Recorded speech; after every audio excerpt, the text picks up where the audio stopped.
अस्सलाम वालेकुम। आज की क्लास में हम बात करेंगे ई कॉमर्स क्या होता है, ई कॉमर्स किसे कहते हैं। अंडरस्टैंडिंग ई कॉमर्स यानी electronic commerce, the buying and selling of goods और सर्विसेज यूजिंग द इंटरनेट। बड़ा आसान सा इसका फार्मूला, बड़ी आसान सी इसकी डेफिनेशन है कि चीज़ों की ख़रीदो फरोख्त या सर्विसेज की दो तरह से बिजनेस होता है। एक होता है प्रोडक्ट बेस और एक होता है सर्विस बेस। ठीक है, अगर आप ऑनलाइन वेबसाइट डेवलपमेंट की सर्विसेज दे रहे हैं तो वो आपका बिजनेस सर्विस बेस्ड है। ठीक है, अगर हम फिजिकली दुनिया में इसकी एग्जांपल लें तो जो ये प्लम्बर है, ठीक है, जो ये इलेक्ट्रीशियन है, ठीक है, जो भी इस तरह का काम करते हैं, जो मिस्त्री हैं, मजदूर हैं, इनका काम सर्विस बेस्ड है। ठीक है, ये चीज़ें नहीं बेचते बल्कि अपने जो स्किल है वो बेचते हैं, चीज़ों की मरम्मत करते हैं। बात को समझ आ रही है ना। इनका बिजनेस सर्विस बेस्ड है। ये चीज़ें नहीं फरोख्त करते बल्कि अपना स्किल और वक्त उसको बेचते हैं।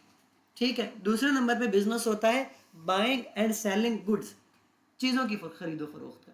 चीज़ों की खरीदो फरोख्त में जो काम हम असल जो ई कॉमर्स है उसकी जो असल बेसिक है वो चीज़ों की खरीदो फरोख्त के बारे में ही है, लेकिन आप इसको सर्विस बेस्ड भी कह सकते हैं। दोनों तरह के बिजनेस में ई कॉमर्स का वर्ड यूज़ हो सकता है। ठीक है, ई कॉमर्स क्या है? चीज़ों की खरीदो फरोख्त इंटरनेट की बेस पे और सर्विसेज की लेन देन इंटरनेट की बेस पे, ये दोनों ई कॉमर्स के ज़ुमरे में आते हैं। ई कॉमर्स की बहुत सारी आगे एग्जांपल, अगर हम बात करें चीज़ों की खरीदो फरोख्त की तो सबसे बड़ा अमेज़ॉन, उसके बाद दराज पाकिस्तान में, उसके बाद शॉपिफाई, उसके बाद ईट से लोग व्हाट्सएप पे चीज़ें बेच रहे हैं, स्टेटस पे चीज़ें बेच रहे हैं, ग्रुप्स में चीज़ें बेच रहे हैं। ठीक है, ये सारी की सारी जो तरीके हैं, सारे के सारे काम ये ई कॉमर्स में आते हैं। ई कॉमर्स की आगे मुख्तलिफ किस्में होती हैं। ई कॉमर्स की चीज़ों की ऑनलाइन ख़रीदो फरोख्त की अलग अलग किस्में होती हैं। एक है B2C यानी बिजनेस टू कंज्यूमर। वो क्या होता है? बिजनेस टू कंज्यूमर क्या है? Online retails, for example fashion, electronics, subscription services वगैरह। ठीक है, ऑनलाइन रिटेलर्स जो आपको रिटेल बेस पे कोई चीज़ ऑनलाइन प्रोवाइड करते हैं। जो हमने करना है, शुरू में बिजनेस टू कंज्यूमर करना है। हमारा बिजनेस है, हमने प्रोडक्ट ढूंढी, हम ड्रॉप शिप कर रहे हैं, वो हमारे पास आएगा, वो बताएगा जी मेरा ये एड्रेस है, हम उसको रिटेल प्राइस पे वो चीज़ प्रोवाइड कर देंगे। ठीक है, ये है बिजनेस टू कंज्यूमर डायरेक्ट। इसकी दूसरी किस्म है बिजनेस टू बिजनेस। जैसे एक इंडस्ट्रियल है, वो प्रोडक्ट बनाता है और वो आगे दुकानदारों को ही बेचता है। वो सिंगल प्रोडक्ट नहीं बेचता कस्टमर्स को, वो दुकानदार को दे रहा है। ठीक है, ये बिजनेस टू बिजनेस, ऐसे B2B बिजनेस कहते हैं। ठीक है, B2B। तीसरे नंबर पे है C2C, consumer to consumer. Example के तौर पे ऑनलाइन मार्केट प्लेस है। अब मैं क्या करूँगा? Used item, craft, auction sites वगैरह। मैंने कोई प्रोडक्ट लगाई है, मैं अलमारी बेचना चाह रहा हूँ, मैं स्टेटस वगैरह लगा देता हूँ। मैं अभी कोई उसको बेचने वाला नहीं हूँ, मैं बिजनेसमैन नहीं हूँ। मेरे घर की यूज्ड चीज़ है, मैंने किसी मार्केट प्लेस पर लगा दी, दराज पे, ओएलएक्स पे, यहाँ वहाँ लगा दी। वहाँ से आगे ख़रीदार भी जो है वो भी कंज्यूमर है, वो भी बिजनेसमैन नहीं। तो इस तरह से जो लेन देन है ये कंज्यूमर टू कंज्यूमर कहलाता है। ठीक है, इसमें जो टोन है, जो लैंग्वेज है, जो प्राइसिंग है, वो उसकी जो वो बहुत कम होती है। फर्ज करें मैंने घर की कोई चीज़ बेचनी है, फ्रिज मैंने बेचना है, मैं आम आदमी हूँ, मैं कोई बिजनेसमैन नहीं हूँ, तो मैं क्या करूँगा? आजकल मैं ग्रुप्स में शेयर कर दूंगा, मैं स्टेटस पे लगा दूंगा। ठीक है, वहाँ से जो ख़रीदार आएगा वो दुकानदार नॉर्मली नहीं आएगा, घर से ख़रीदने वाले लोग आएंगे, तो वो भी कस्टमर टू कस्टमर या कंज्यूमर टू कंज्यूमर कैटेगरी में आता है। उसके बाद आता है कंज्यूमर टू बिजनेस। एग्जाम्पल के तौर पर फ्रीलांस प्लेटफॉर्म है, crowd sourcing services, social media influencer, consumer. ठीक है, जो ये फ्रीलांसर होते हैं, जो प्लेटफॉर्म होते हैं, प्लेटफॉर्म भी दरअसल कंज्यूमर है। कंज्यूमर किस चीज़ का? वो हमसे पैसे चार्ज करता है, वहाँ हम लिस्ट करते हैं अपने आप को। फाइवर पे मैंने अपने आप को लिस्ट कर दी। ठीक है, अब फाइवर कंज्यूमर भी है और बिजनेस भी कर रहा है, तो बंदा मेरे पास आएगा, ठीक है, वो मुझे हायर करेगा, मैं उसका काम करूँगा, क्लाइंट मुझे फाइवर पे ही पे करेगा। अब क्लाइंट का बिजनेस है, ऑनलाइन शॉप है, सोलर का बिजनेस है, वो मुझे हायर करता है उस प्लेटफॉर्म के ज़रिए से। वो जो प्लेटफॉर्म के ज़रिए से फ्रीलांसर किसी बिजनेस को अपनी सर्विसेज देता है वो कस्टमर टू या कंज्यूमर टू बिजनेस कहलाता है। ठीक है, ये 4 इसकी किस्में होती हैं, सिर्फ ये 4 किस्में नहीं होती। ठीक है, इसमें आगे जो ऑनलाइन बिजनेस है, हमने बिजनेस टू कंज्यूमर की बात कर रही है, ये हमारा दरअसल टॉपिक है बिजनेस टू कंज्यूमर, हमने इस पे बात करनी है। बिजनेस टू कंज्यूमर की आगे बहुत सारी किस्में। बिजनेस टू कंज्यूमर क्या क्या हो सकता है? नंबर 1 प्राइवेट लेबल, लिख लो जी। नंबर 1 बिजनेस टू कंज्यूमर की बहुत सारी आगे फील्ड्स हैं, यानी कि जो ई कॉमर्स है बिजनेस टू कंज्यूमर के लिहाज से, हम ई कॉमर्स में जब बात करें, जब मैं कहूँगा ई कॉमर्स तो मैं ई कॉमर्स में ओवरऑल बिजनेस टू कंज्यूमर की ही बात करूँगा। ठीक है, हमने अगले तीनों पे फिलहाल बात नहीं करनी। ठीक है, पहले नंबर पे जो इसकी टाइप है वो है प्राइवेट लेबल की। ऑनलाइन ई कॉमर्स में पहले नंबर पे जो बिजनेस मॉडल आता है वो प्राइवेट लेबल का आता है। प्राइवेट लेबल होता क्या है? प्राइवेट लेबल कहते हैं ऐसा बिजनेस जिसमें आप अपने नाम या अपने बिजनेस के नाम या अपने ब्रांड के साथ कोई प्रोडक्ट मैन्युफैक्चर करवाते हैं, खुद आप बनवाते हैं, आपके पास स्टॉक रखते हैं और फिर उसको आगे बेचते हैं, चाहे आप होलसेल पे बेचें चाहे आप रिटेल पे बेचें। ये प्राइवेट लेबल कहलाता है। इसके राइट्स होते हैं, आपकी इजाज़त के बिना या उस ब्रांड की इजाज़त के बिना कोई दूसरा बंदा वो प्रोडक्ट बेच नहीं सकता। ठीक है, उसे कहते हैं प्राइवेट लेबल। लेबल से मुराद है स्टिकर या लोगो, और प्राइवेट से मुराद है जो आपने बाय करके ख़रीद रखा है, उसमें आपके नाम का लोगो, आपकी ब्रांडिंग, आपकी परमिशन, आपके राइट्स, सारा कुछ इंक्लूड होता है। ठीक, वो कस्टमर से वो प्रोडक्ट आपने खुद मैन्युफैक्चर करवा के रखी। ठीक है, दूसरे नंबर पे जो बिजनेस मॉडल है इसमें ई कॉमर्स में वो white label. White label, white label क्या होता है? आप कोई भी प्रोडक्ट होलसेल प्राइस पे किसी इंडस्ट्री से लेते हैं, कपड़ा, जूती, कुछ भी, आपने अपना ब्रांड नहीं बनाया उसको। ठीक है, चाइना से आप माल उठा लेते हैं होलसेल प्राइस पे, बोटल्स हैं, मोबाइल कवर्स हैं, लैपटॉप्स हैं, कुछ भी वाट एवर। ठीक है, आपने हायर HP के लैपटॉप उठा लिए 15, आपने वहाँ से ये लिए हैं होलसेल प्राइस पे, आगे आप इसको रिटेल प्राइस पे बेच रहे हैं। अब इसमें आपकी कोई ब्रांडिंग नहीं है, वो जो होलसेलर है जिसने आपको दिया है वो आपको भी दे सकता है, वो सलमान को भी दे सकता है, वो मुझे भी दे सकता है, हम किसी को नहीं मना कर सकते, हमारा कोई राइट नहीं है उसके ऊपर।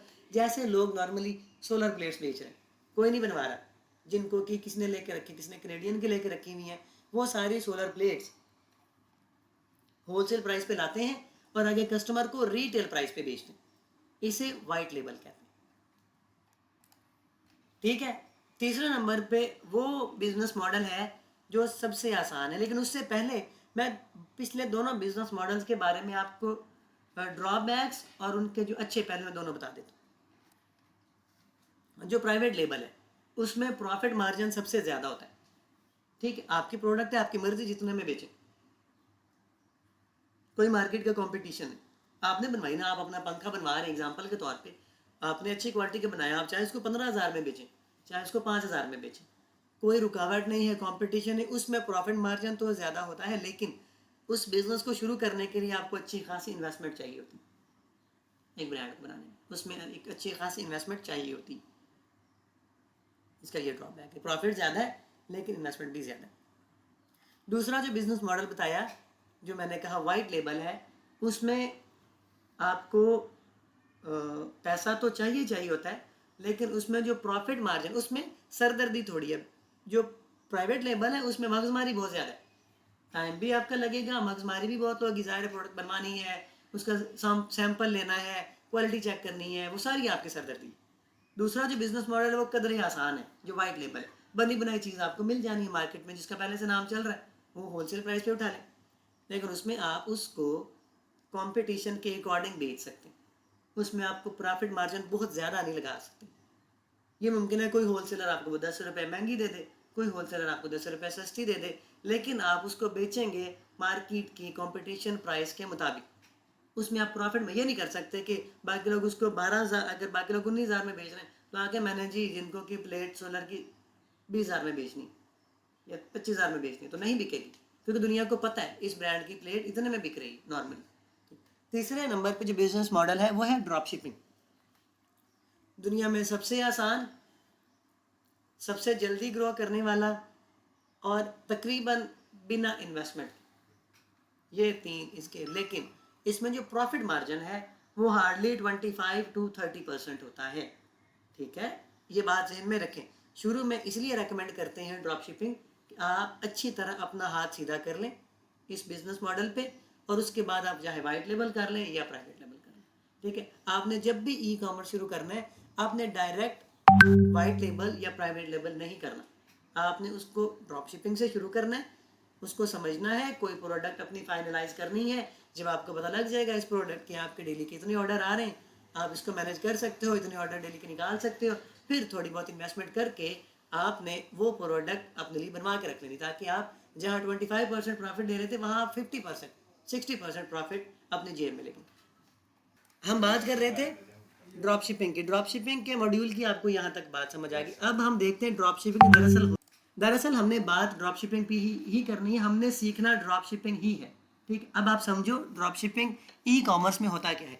Drop shipping is a business model where you sell product online without keeping any stock. कोई भी अपने पास स्टॉक रखे बिना, ठीक है, आपने कोई स्टॉक के ऊपर पैसा नहीं लगाना, कोई आपने चीज़ें बनवानी नहीं है, कोई होल सेल पे बाय नहीं करके रखनी, स्टॉक रखे बिना आपने ऑनलाइन प्रोडक्ट सेल करनी होती है। अब सवाल यहाँ पे ये है कि जब प्रोडक्ट हमारे पास है ही नहीं तो हम बेचेंगे कैसे, स्टॉक तो रखा नहीं हुआ। When a customer places an order, you buy the product from a supplier.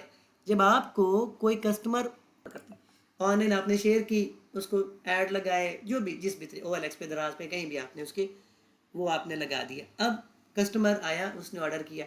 अब आपने जो ऑर्डर आपके पास आया है, ठीक है, जो ऑर्डर कस्टमर देगा उसको आपने किसी एक सप्लायर से लेना है। वो सप्लायर कौन है, कल आपको बताया था। ठीक है, आपने प्रोडक्ट सप्लायर से लेना है। कुछ प्रोडक्ट जो है सप्लायर देगा आपको बिल्कुल फ्री ऑफ कॉस्ट। ठीक है, पाकिस्तान में वही बिजनेस मॉडल चलता है। आपने सिर्फ ऑर्डर कलेक्ट करना है, सप्लायर से कहना ये मेरा कस्टमर है, सप्लायर के पास वो प्रोडक्ट होल सेल प्राइस पे होती है। आपने आगे लगाई थी रिटेल प्राइस, फर्ज करें वो 500 की दे रहा है, तो आपने वो प्रोडक्ट आगे लगाई 1500 की। ठीक है, 1500 की आपने लगा दी। अब आपको ऑर्डर आया 1500 रुपये का। आपने मरकज़ या जो भी सप्लायर है, मैं नाम फिलहाल रहने देता हूँ, कोई भी सप्लायर, मैं आपको 5-7 सप्लायर दे दूंगा। ठीक, उनसे आपको टाई अप करवा दूंगा। एक के पास नहीं होगा तो दूसरा, दूसरे के पास नहीं होगा तो तीसरा, सारे यही सर्विसेज देते हैं। वो क्या करेगा, आप उसको डिटेल दोगे कस्टमर की, ठीक है, अपना इजी पैसा दोगे या बैंक अकाउंट दोगे। अब सप्लायर क्या करेगा, वो प्रोडक्ट आपकी कस्टमर तक शिप कर देगा, उसी की सरदर्दी है, पैक करेगा, शिपिंग कराएगा, आपने कुछ नहीं करना, सिर्फ उसको एड्रेस दे देना। अब कस्टमर उसको पे कर देगा, पैसे 1500 रुपया दे देगा, वो जो कोरियर वाला है वो पैसे लेगा और वापस मरकज़ वालों को 1500 रुपये हैंड ओवर कर देगा। अब शिप हो गया पार्सल, स्टेटस आ गया जी पार्सल शिप, मरकज़ पे वो बता देता है, ट्रैक करोगे बता देगा उसने जी रिसीव हो गया पार्सल जी, आपका इतना प्रॉफिट बन गया। अब हफ्ते में 2 दफ़ा, मरकज़ वाले हफ्ते में 2 दफ़ा जितना भी आपका प्रॉफिट बना होता है उसमें से अपनी प्राइस वो काट लेंगे। 500 ने काट लेना, जितने की उसकी प्रोडक्ट थी वो उसने काट लेना, बाकी 1000 रुपया उसने आपके अकाउंट में ट्रांसफ़र कर देना बिना कुछ कहे। ठीक है, इतने से काम में आपका ये ड्रॉप शिपिंग। अच्छा, इसमें कुछ चीज़ें ऐसी हैं जो आपको बहुत ज़रूरी है समझने वाली है। वो है, सबसे पहले हर चीज़ ऑनलाइन नहीं बिकती, ये समझिए, हर चीज़ ऑनलाइन नहीं बिकती, हर चीज़ को ऑनलाइन बिकने की डिमांड भी नहीं होती। जो प्रोडक्ट हमने सेलेक्ट करनी है, अब आप कल को कहें कि जी मैं ऑनलाइन प्याज लगा लेता हूँ या ऑनलाइन मैं चने लगा लेता हूँ, तो वो तो नहीं बिकेंगे ना। ऑनलाइन चीज़ बेचने का एक क्राइटेरिया है, एक असूल और एक रूल है। आपने हमेशा उस रूल के मुताबिक ही प्रोडक्ट ढूंढनी। अब प्रोडक्ट ढूंढनी हमने कहाँ से, हमने मरकज़ से ही ढूंढनी, मरकज़ से ही प्रोडक्ट ढूंढनी है, उसकी इमेजेस और वीडियोज़ हमने निकालनी है, वो हमने शेयर करने, मार्केटिंग करनी है, फिर हमें ऑर्डर आएगा, फिर हमने मरकज़ पे ही दोबारा जाना है और ऐसा सप्लायर ढूंढना है जिसके पास वो प्रोडक्ट अच्छी कीमत में, अच्छी क्वालिटी में और अच्छे रिव्यूज़ और रेटिंग के साथ मौजूद हो। अब वो मुझे सिरफान की कल बात कर रहा था, उसकी मिसाल दे दूँ, उसने प्रोडक्ट तो शिप करवा लिया, लेकिन उसका मसला क्या बना, जो प्रोडक्ट उसने शिप करवाया है वो गलत चला गया। ठीक है, उसने जल्दबाजी में जो ऑर्डर, जो स्टेटस लगाया था, जो मार्केटिंग की थी, वो प्रोडक्ट उसने शिप करने के बजाय नहीं देखा होगा ना, नहीं देखी होंगी चीज़ें, उसने फटाफट जो चीज़ ऑर्डर की वो कोई और निकला। अब जब शिप हुई है तो वो कोई और है। इसका क्या हल होता है, इसका हल होता है, फिर आप उसके ऊपर क्योंकि लिखे होता है वेयर हाउस नंबर वगैरह लिखे होते हैं, आप कस्टमर को कह सकते हैं कि आप उसकी डिटेल ले लें, उनका फ़ोन करें कि आपने शिप पार्सल भेजा था, ये गलत हो गया, उसको रिफंड करें, वापस भिजवा दें। उसे कहें हमें सही वाला पार्सल भेजो, वो फिर आपको रिप्लेस कर देता है। ये उसी की सरदर्दी जिसने आपको प्रोडक्ट आपके कस्टमर को डिलीवर किए। ठीक है, ये अब आगे बात समझो। ठीक है, इसमें 5 स्टेप होते हैं, 5 स्टेप होते हैं, वो अपने पास नोट करना। अगर फ़ोन है तो वो 5 स्टेप अपने पास नोट कर लें। ड्रॉप शिपिंग के 5 स्टेप होते हैं, नोट कर लें। Number 1, customer places an order. एक कस्टमर है, वो आपके व्हाट्सएप पे आता है, आपके वेबसाइट पे आता है, दराज पे जहाँ लिस्ट किया आपने, OLX पे, मार्केट प्लेस, कहीं भी जहाँ आपने प्रोडक्ट लिस्ट किया, वो वहाँ पे आएगा। वेबसाइट, हम वेबसाइट भी बना रहे हैं, वो भी इंशाल्लाह आपको सिखा देंगे। वो वहाँ पे आता है और वो एक ऑर्डर प्लेस करता है। Step number 1। ठीक है, आप ऑर्डर रिसीव करते हैं। ऑर्डर रिसीव करने के 2 तरीके होते हैं। एक है, अगर आप पाकिस्तान में काम कर रहे हैं तो आपने कैश ऑन डिलीवरी पे काम करना, आपने एडवांस पेमेंट नहीं लेनी, एडवांस पेमेंट नहीं लेनी। दूसरा है एडवांस पेमेंट वाला, अगर मुल्क से बाहर काम करना है, UK USA में काम करना है, तो वहाँ एडवांस पेमेंट भी चल जाती है, वहाँ स्कैम नहीं होते, नॉर्मली पाकिस्तान में हो जाते हैं, तो वो सिक्योर होता है, वहाँ आप एडवांस पेमेंट भी ले सकते हैं। क्या है, $100 का प्रोडक्ट आपने रिसीव किया, ऑर्डर रिसीव किया, $30 का आपका प्रोडक्ट है, आप $30 को पे करेंगे एडवांस में, वो जाएंगे मेरा प्रोडक्ट फलाना कस्टमर को भेज दो, बात ही खत्म होगी, प्रॉफिट पहले ही आपका निकला है। ठीक है, ये ज़्यादा आसान होता है। लेकिन शुरू में मैं मना करता हूँ, कभी भी आपने शुरुआत में अब्रॉड में या बाहर की मार्केट में काम नहीं करना। एक तो मुश्किल है, पेमेंट मेथड का मसला है, मार्केटिंग का बजट ज़्यादा लगता है। ठीक है, मार्केटिंग का जो आपने एड्स लगाने होते हैं ना, उस पर पैसे ज़्यादा लगते हैं, तो वहाँ अभी पाकिस्तान में काम करना। अच्छा जी, अब आपके पास ऑर्डर आ गया, आपने ऑर्डर रिसीव कर लिया। तीसरे स्टेप पे आप क्या करोगे, आप अपना ऑर्डर, वो ऑर्डर जो आपको रिसीव हुआ है, कस्टमर की डिटेल्स के साथ अपने सप्लायर को, सप्लायर बता दूंगा, हर चीज़ बता दूंगा। ठीक है, ये जो मरकज़ एप्लीकेशन आपको डाउनलोड कराई थी, ये सप्लायर है, योर मार्ट सप्लायर है, पाक ड्रॉप शिपिंग सप्लायर है, ये सारे मैं आपको करवा दूंगा, अपने अभी परेशान नहीं होना। ठीक है, आप सप्लायर के पास अभी समझो काम करने का तरीका क्या है। ठीक है, सप्लायर के पास आए, आपने वहाँ पे ऑर्डर अपना प्लेस कर दिया। अब सप्लायर क्या करेगा, वो प्रोडक्ट ट्रैकिंग ID सब कुछ बनाएगा, आपको सेंड कर देगा और फिर वो शिप कर देगा कस्टमर को। ठीक है, पाकिस्तान की बात करो, कस्टमर को शिप हो गया। अब कस्टमर ने रिसीव किया, उसको पेमेंट की, पेमेंट आपके ड्रॉप शिपर के पास वापस आ गई जिसने प्रोडक्ट भेजा था। 5 स्टेप मुकम्मल हो गए। इन 5 स्टेप्स में आपका पूरा प्रोसेस कंप्लीट हो जाता है। ठीक है, और आखिर पे आपका प्रॉफिट है, जिस काम के लिए हम सारा काम कर रहे हैं। ठीक है, जिसके लिए हम सारा, वो प्रॉफिट आपके अकाउंट में ऑटोमेटिकली ट्रांसफ़र कर देता है। ठीक है, you sell watches on a store, online store पे $100 की घड़ी बेचते हैं, सप्लायर की प्राइस $60 है, नेट प्रॉफिट आपके इसमें से $40 निकल है। आपके रिटर्न शिपिंग सारा कुछ डाल की, अगर आप फ़र्ज़ करें आपके हफ्ते में 2 दिन रिटर्न भी आ जाते हैं, उनको भी डाल के आप $20 औसतन ऑन एन एवरेज $20 अपना प्रॉफिट रखें एक प्रोडक्ट का। $20 का आपने एक प्रोडक्ट आपने प्रॉफिट, एग्जांपल का दे रहा हूँ एब्रॉड में, आप अगर डॉलर्स में काम कर रहे हैं, $20 का आपने एक प्रोडक्ट डिलीवर किया, आप दिन में सिर्फ 2 प्रोडक्ट डिलीवर कर रहे हैं, कितना हुआ, $40। ठीक है, अब तक आपने महीने में कितने, अगर दिन के 2 हैं तो महीने के 60 हो गए।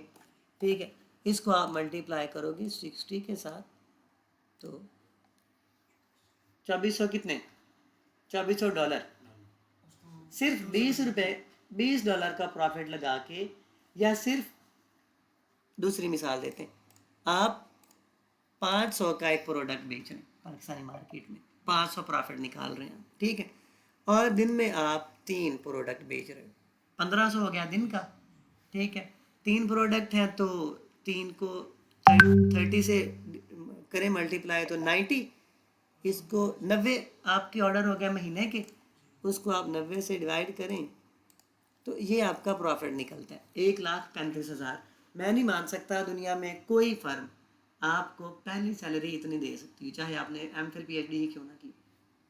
आप इसको मज़ीद कम करो, आप इसके 50% रिटर्न निकाल लो।